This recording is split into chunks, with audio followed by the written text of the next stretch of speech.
What's up, everyone? Welcome to episode 5 of Spoilers Only.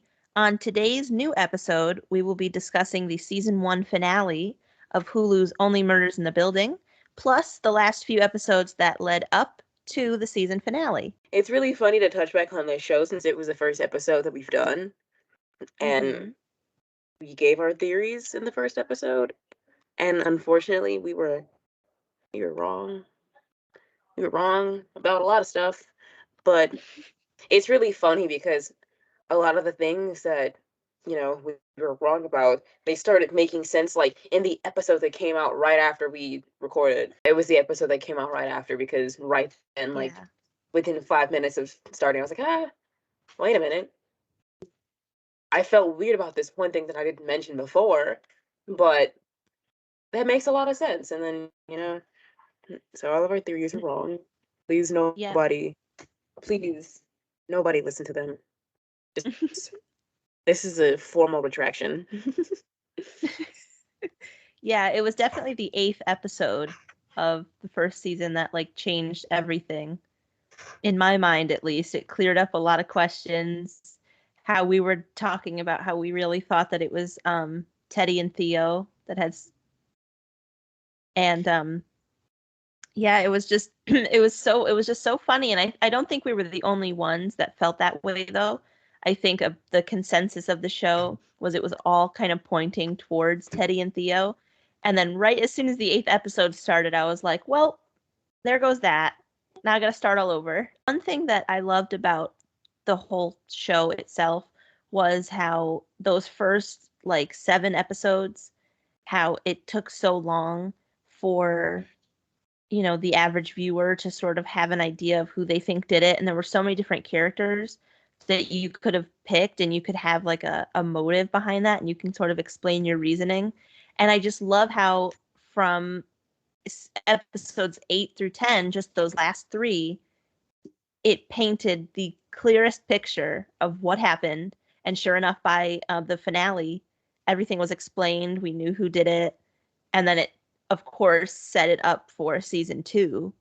But I loved how, it took those first 7 episodes to go through all of these characters, like the neighbor with the cat and Sting and Teddy and Theo. And then by the 8th episode, all of that was erased. And just those last 2, it sort of just showed you, oh, this is who really did it. The question that has been on everyone's minds since season 1, episode 1. Who killed Tim Kono? Probably the person that you would least expect. Unless you're a super sleuth and somehow spotted this out since day one. Mm-hmm. It was Jan.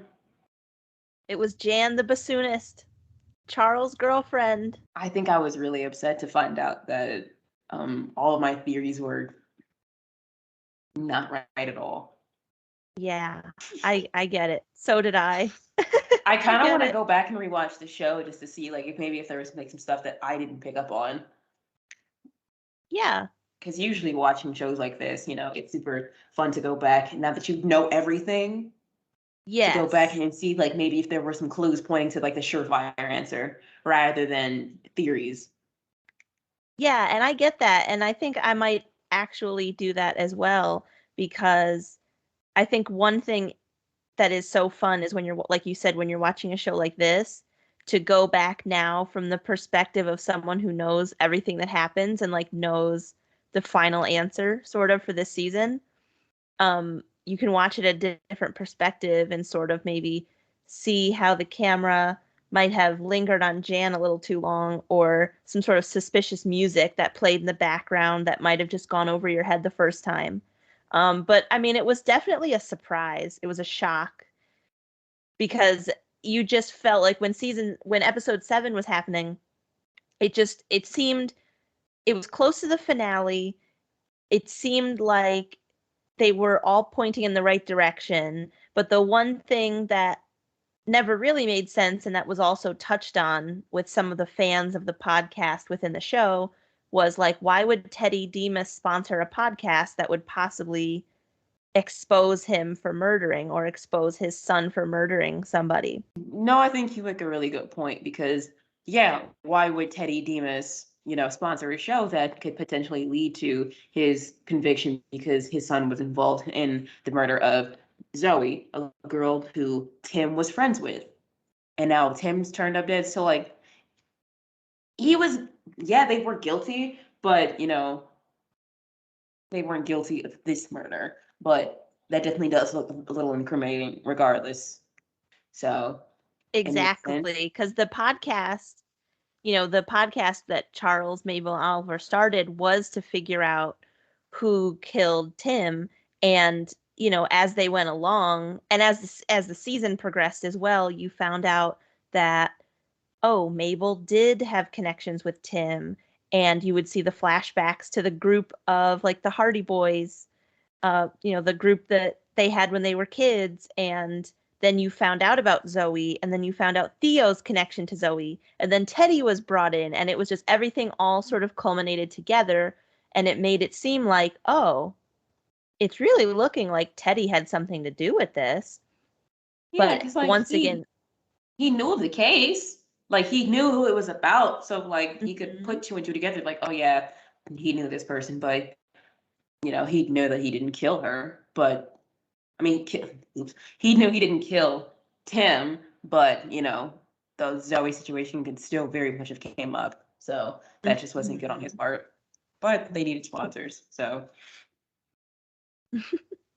That's true. And Oliver really loved the Demas hummus, so it worked out for them. okay, so what I think really made Jan look a little suspicious in the beginning, but it was very subtle that I picked up on only right after we recorded our last episode was just how Yeah. she was a little too involved in the investigation. Yes. Like I That was get my that, sign also. your boyfriend is doing this podcast and you want to feel like a part of things because he never has time for you or whatever. But yeah, she was a little too involved. And it's funny because like a lot of her theories were correct, but then also she was spitting out stuff that kind of were deflections. Like how she's like, "Oh yeah, I think we should investigate the cat again." Yep. She was trying Okay, to throw him off the trail. Yeah. killer hide in plain sight. Like I said, hey, like I said before, I think I said this out loud. It's like like a murderer going to the person's funeral to Yeah. throw them off, or a thief helping you find something that they stole, or to look for something that they stole, so they don't know if they're the thief. It's just literally the same Exactly. situation with her. So I said that before, just And I about the think wrong that person. with I think that with the group, with Charles and Oliver and Mabel, I think one of their first investigations was to go to the memorial service that was being held and see who was there, who stood up and spoke about Tim or shared any memories or had anything to say about him. And then the overall consensus was that everyone really disliked this guy.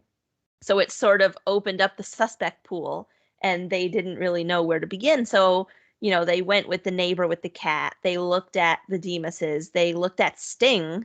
And I remember, I think it was like episode 4 when they thought it was Sting. And I was like, you know what? That makes a lot of sense. And then Sting is there and he explains everything. And it's like, oh, yeah, that makes sense now. So that's kind of how I felt when Jan was revealed as the killer, because in any kind of TV show or movie, the climax happens and you find out who did it and why they did it. And It kind of I felt the rushed. same way with this. I feel like the ending kind of felt rushed. It might be because there was only like 10 episodes, so there's not a lot of content that you can pack into um, like a 10 episode show, especially Hmm. with information as much as heavy as that. So Yeah, yeah. and I think that Well, with the, like I was saying before, how the first 7 episodes, it kind of jumped around from suspect to suspect, and then everyone was really leaning into the Demas theory, and then how it just had episodes 8, 9, and 10 to show you, oh, they didn't do it, it was Jan and this is why. And with only Murders in the Building being half an hour episodes, there was a lot of information to pack into those episodes every week. So I understand how you mean what you mean about that, how it was kind of rushed because it was like there was 7 episodes to discuss and rule out all the other people who lived at the Arconia, and then there was just 3 episodes to show you it was Jan, this is why she did it, and this is the extra information of how they found it out. And then also, of course, in the finale, in the season finale, we come back to the way that it started in episode 1 with the flash forward of Mabel and her sweater covered in blood and her hovering over a body. So that was a lot to happen in just those 3 episodes. I was kind of mad that they made that as like the teaser for season 2 when it was also like the opening scene in season 1. So they had it 2 times in the episode. So they had it 2 times in the episode, but it didn't do anything to like affect the plot other than to like, bring in the new season. However, about that, there was something that you were right about. The needle, the knitting needle thing. How she stabbed lady with the knitting needle. So she finally got her weird fantasy of killing somebody with her knitting needles, which I think is really weird because I've never seen her knit in this show. No, we've seen her paint and draw. We've never seen her knit. So, okay, I'm gonna need to see this girl knit a sweater or something. Only obviously after she gets out of jail. Yes. Or not jail, but well, yeah, they were arrested at the end, so that's but hopefully how it's like going that. to She open got to up. go to trial before they go to jail. So yeah. They'll all probably be out on bail by like episode 2, and then we'll see how it goes from there. Watch, it's like the fans of their podcast that like bailed her out. I mean, it's not that far off of what you would think that like a real life true crime fan would do. Because what if Mabel actually did kill that lady? I just know that them fans would definitely bail her out. That's true. She was the building owner or like manager or something like that? Yes. Yeah. Yeah. And I was going to say, like, to your point, I think anybody who is like dedicated themselves to something, whether it be like something in music or movies, TV, pop culture, podcasts, I think that just kind of worshiping that person or that group of people or whoever it is, I think it would, I bet there would be a fan or 2 out there who would kind of rally together and do something like that. Yeah, it's super weird. It's like, oh my God, never mind the fact that she killed somebody. I love her and I think she's innocent. Hashtag free Mabel. No, but I mean, I don't think she did it. I think it definitely was, like you said, she got really like on edge for whatever reason and then turned around and attacked her out of self-defense. Yeah, and I think they made a real point, especially in the more earlier episodes, to show that while yes, the 3 of them do have an obsession with true crime, I think out of the 3, Mabel is maybe the most obsessed, and she has like, self-defense plans, and she has that reoccurring dream where she's attacking somebody, as well as when Oscar kind of snuck up behind her and she kind of jumped on him with the knitting needle. I think that short maybe possibly foreshadowed, something that was upcoming. So can I just say how weird I think it is for them to have a true crime podcast for a then like open case? Like the investigation was ongoing and you guys are investigating alongside the police illegally, might I add. Because I don't think you can like disclose that information because like even police like when investigations are still open, like they can't like tell the general public new information they found. unless it's okayed by the head of the Yeah. department or whatever. So never mind that.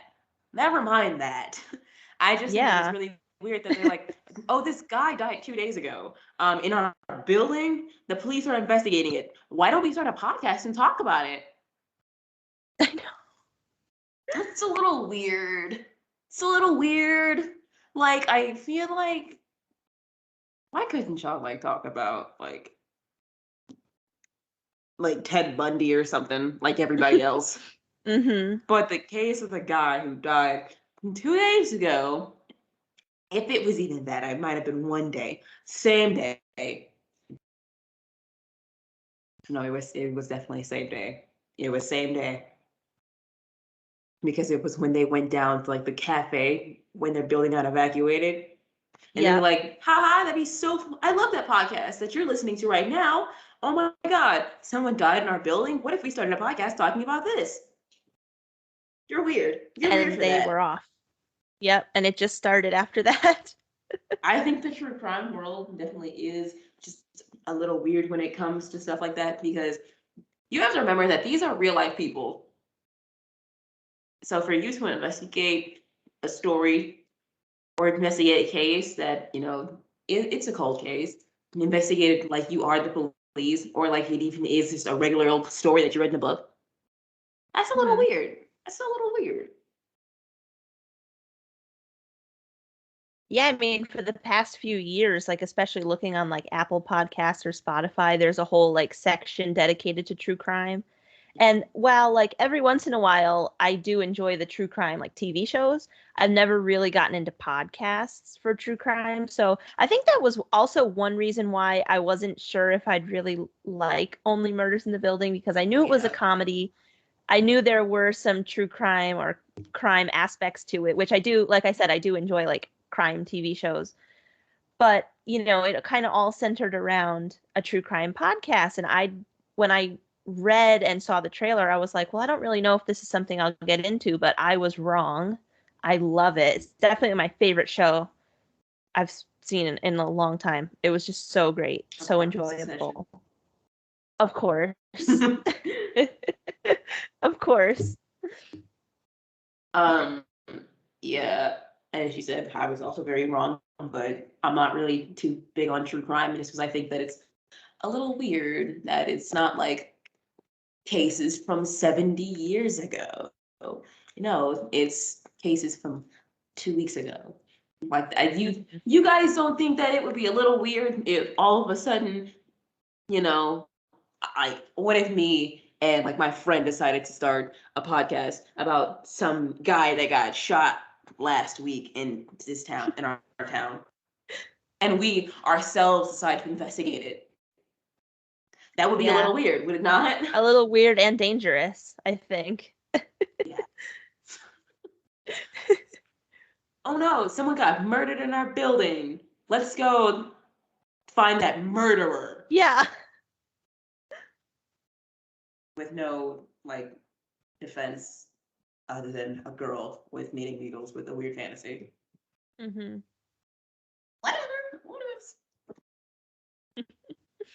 But like you were saying before about how, the scene in which Mabel is seen with blood on her hovering over a body, how it was shown, that was the first thing you saw when you started watching, and that was how it ended. And you said it had been shown twice in the season, and that's the build up for season 2 is you see that and then you see them get arrested and Tina Fey's character um, starts her new podcast, Only Murderers in the Building. So I'm excited to see where that's going to I go. was gonna say, I wonder if Tina Fey's character is gonna come like more into like the central focus rather than this lady that pops up every so often. Yeah, I would hope so. I think I liked her character. I liked how it sort of showed all of them sort of fangirling and like fanboying and trying to get advice from her on what they should do, and then she sort of like turns the tables and sort of takes their name and starts a new podcast about them. So I'm looking forward, and hopefully she will return in season 2. I mean, hey, she kind of jumped. She kind of got in front of them and started talking about Mabel. So maybe. Yeah. So before they could even like begin to investigate, she's like, you know what? Before you guys start this, I'm gonna steal your idea. That's a little messed up. Like, you didn't even live in that building. Oh my God, you don't get it. The point of their podcast was to investigate murders in their building. You don't even live in the building. I was gonna say building, and then birders. So. Only birders in the building. That should be the name of this episode. We can. That's the name of this episode. Okay. Shake on it. Let's talk about Theo, not Theo. Teddy? Yes. I know I have said this before, but like, why is his son's name Theo when your name is Teddy? When Teddy is a nickname for Theodore. Unless he is Theodore Demas Jr. Ooh. And they call him Theo for short. And then one Teddy, because who wants to go Yeah. around saying, oh, hello, Theo. Oh, hello, Theo. Because that makes a lot of sense.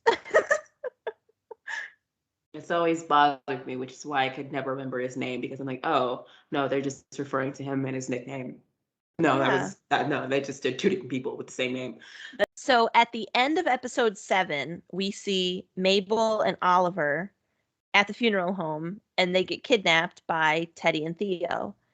And that's sort of just, for me, it had sealed the deal, saying, oh yeah, they're guilty. Something's not right here. But then episode 8, Teddy ends up returning them to the Arconia. So it was a very quick kidnapping. It was a quick napping, as you could say. And at that point, I was so confused because I was like, well, wait a minute. This makes no sense now in my head, because I was really, really set on it being Teddy and Theo, because there was just too many connections to Mabel, too many connections to Tim Kono and Zoe, and everything from the years ago incident with Zoe. And it was just, wow. So it was like, that was a pretty big twist and turn there in the show.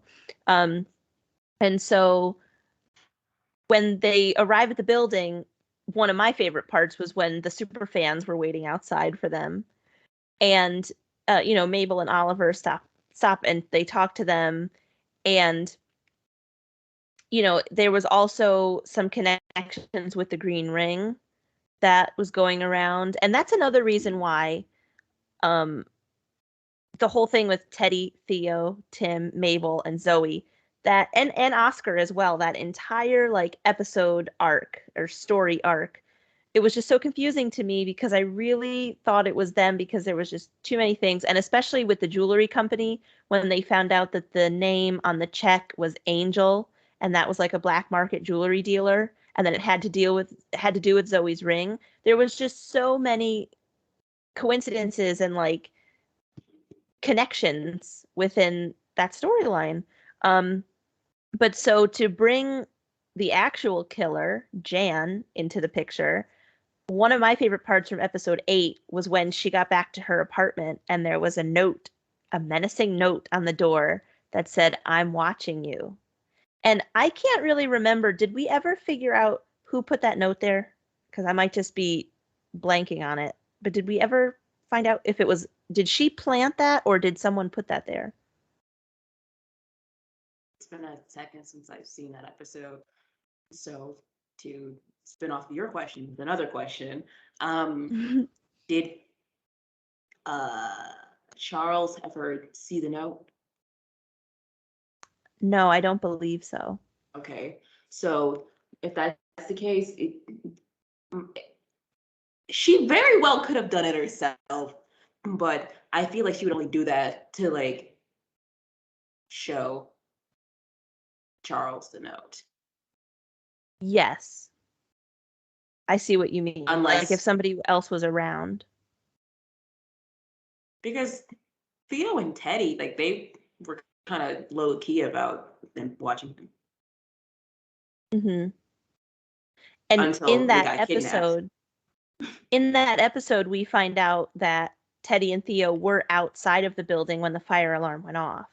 So that kind of establishes, oh yeah, after all this time of them going back and looking at it, it really was not them. And episode 8 ends with Charles finding Jan on the floor bleeding. After she So shot then that herself. kind of threw me off for a second. Yeah, exactly. No, that was my thought, see, but it kind of threw me off. See, it made sense that she did it herself because next episode, when I realized that she did not die, I was like, okay, this is a little fishy because Mm-hmm. this is what I was talking about where like, oh, it's the episode right after we recorded Yeah. where things started making sense because my thought is like, okay, well, if there's a murderer in your building, they're not afraid to kill people who are, getting in their way. Why would they leave her alive? Mm-hmm.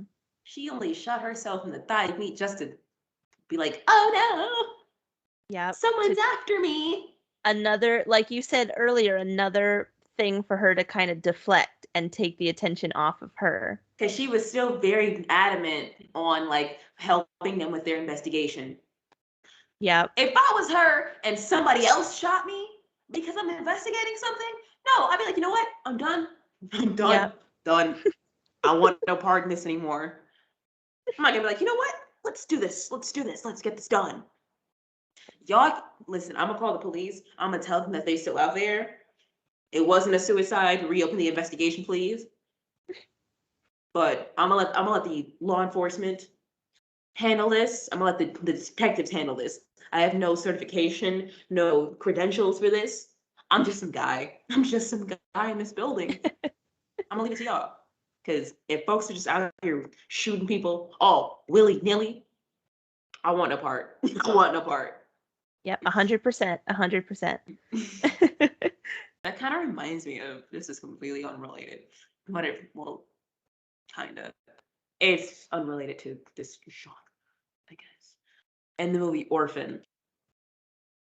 Have you ever seen Orphan? I don't think so. Okay, it's the one where this family, they adopted a girl who they thought was like 8, 10 years old, but really she was like a 32-year-old grown woman. Oh, that kind of rings a bell, actually.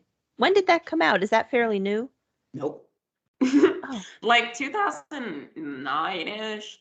Okay. I might have heard a little bit about that, but go on. I think I know what you're talking about. 2009. So there's a scene in the movie where to make the dad in the family, no, to make the mom in the family look guilty, she breaks her own arm. Okay, I see what you mean. There is a connection there, though. I see what Yeah, you I was gonna mean. say that's just a little weird because like you got to be crazy person to be like, you know what? Let's get the eyes off of me in that way, and I'm gonna hurt myself in a very serious way. It's not like oh no, I slipped and fell. She pushed me. No, you straight up break your own arm, and then she shoots herself. Yeah. Get help, please get help. That movie only has a 56% on Rotten Tomatoes. That's so Jan. She crazy. I'm very intrigued to see what they can possibly do with season 2. Me too. And I think there's no question that there's gonna be, a season 2 because 100% on Rotten Tomatoes, everybody loves it. It's the critics are raving, the views are up there. It's on every single like Hulu ad that I see on YouTube. Me too. I see it. I see it on Twitter and Instagram as well. Yeah. So every Hulu ad that I see, Only Murders is on it. So it's doing pretty well. So there definitely is going to be a season 2, no question. And I'm pretty sure it was renewed, was it not? Yeah, it was renewed like halfway through the first season, so Oh it yeah, sort of yeah. already was setting itself up. Yeah. Okay, I didn't know that if it was like official or not. Yeah. So yeah, what I really hope they don't do is incorporate COVID into the storyline. I don't think so. I think it'll be I don't think they'll touch on that. Just like Succession is doing that as well. They're not touching I'm on it. I don't think they glad. will. I'm glad because like I'm watching TV to like not be reflective of real life. So Exactly. like you do It's sort not of have like to an escape. it's like you do not have to match up every single real life events with the TV show. I don't care that like COVID that's bad, but like I don't want to see that in a TV show. Yeah, like there's some I hospital shows and like doctor shows I've noticed that have done it, and I completely understand that. That makes total sense. But, like I but if remember it's I like if heard it's like that a drama show, Succession, not really. It's not necessary. I mean, if it's a drama that takes place in the hospital, I can see that that's why they would sort of do Oh that yeah, storyline. yeah. Yeah, but with Succession, when I heard they wouldn't be touching on it, it Because sort of rich makes people, sense. rich Yeah, people. That's not. I don't think that's why. I think they were just make it a funny probably. because I mean it's true. Like maybe that is why, but I feel like if that was like the definite reason why they would, mention it, background information, Yeah, but but it's not also, going to affect them. yeah, I'm not sure how they would fit it in, especially just with what is going on with the Roys right now. I don't know how they would fit that in. It would be completely unnecessary too, Yeah. just to make it seem a little more authentic, real life.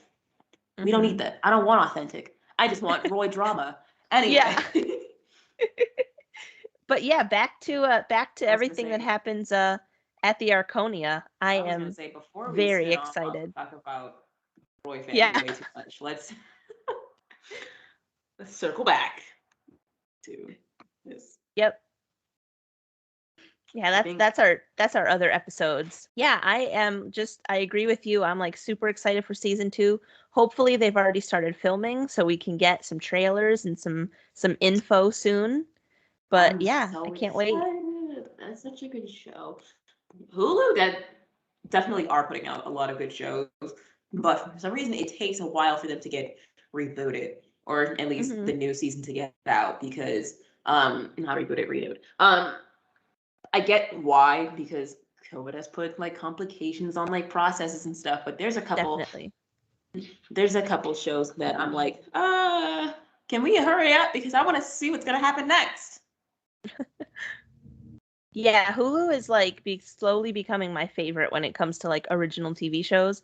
I've been watching a lot more Hulu lately, so Hulu, if you're hearing this, we love you. Keep it up. And 10 out of 10. Keep it up. Yeah, I think that's really all I had to say. Finally, was just to talk about um Theo kidnapping them and then Teddy going, "Oh, you know what? That was an accident. It was a mistake. Yeah. My friends, I do sincerely apologize. Don't say anything, please. Don't say anything." Um, and then Jan being really Yeah. crazy. I think her, like I said, I felt like it was a little rushed. Maybe maybe it's because I had my heart set on Teddy and Theo Yeah. being the culprits. So to switch it, I was like, oh, but I kind of want to see this play out. So maybe plays to it. But with her, I feel like she had very questionable motives because, oh no, he broke up with me. I'm gonna poison you now. Yeah. I want to know why toxicology did not find poison in the system. Yeah. It's they kind of dropped the ball on a few of the investigation parts. I was gonna say because even if it is ruled suicide, do they not do like a full autopsy, just in case there is foul play? Yeah, Like I they don't said, know. I mean, I guess there's that's a why, the three friends had to. there's a lot that goes into investigations, like Yeah, he shot himself, but is he left-handed or is he right-handed? And where was the gunshot wound? Does the suicide note match up with his own penmanship? There's a lot. There's a lot. And they were just like, oh, he was shot. It's a suicide. No further questions, please. Because he was poisoned. And they say that Tim Kono was dead before he was shot. But they didn't find that out until after. And something that I think is that I think the reason why maybe the investigators, the police, witnesses, whatever, just really didn't care is because he didn't have a lot of friends. He didn't have a lot of backup. I think the whole That's kind of thing messed of the show, up. I know, and I think that was one way that the writers probably wanted to further the point that this guy wasn't really liked, and maybe even in his death, they didn't even bother to investigate it. That's a little messed up, and I get that he doesn't have much family and stuff, but somebody should lie and say it's their family and sue them. Yeah. Because I'd be a little upset if, I was killed and they were like, oh, it was a suicide. We know this because we just glanced at the crime scene. We don't care to further investigate. Like, had they completely neglected to turn the phone over to tech?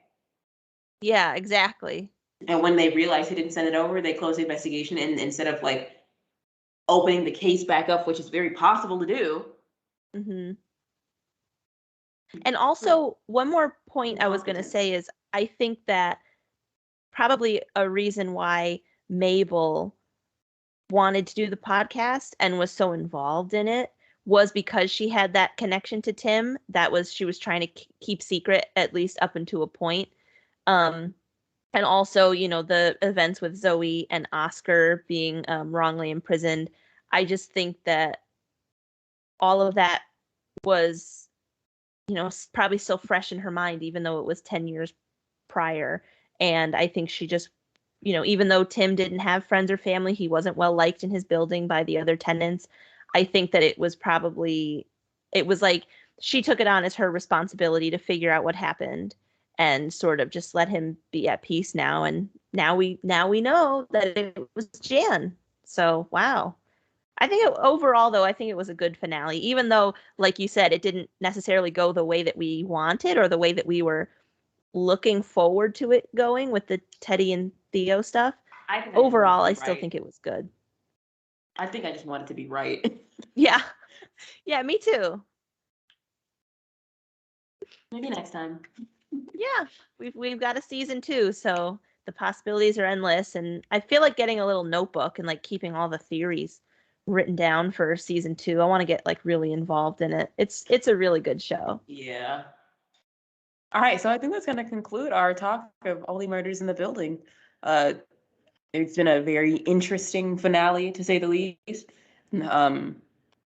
Definitely very, very excited for the following seasons. Hoping it gets renewed past season 2 because it's definitely a very good show. And again, if you have not checked it out, definitely 10 out of 10 would recommend. It's a very good show. It's very easy to follow.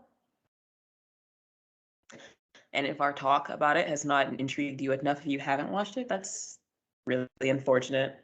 I'm sorry. Once again, thank you so much for tuning in to this episode of Spoilers Only. You can check out our podcast anywhere you get your podcasts, including Spotify, Apple Podcasts, Google Podcasts, or you can check out our Twitter at Spoilers Only Duh and find a link tree with all the links that you need to keep up with us and any new episodes of Spoilers Only.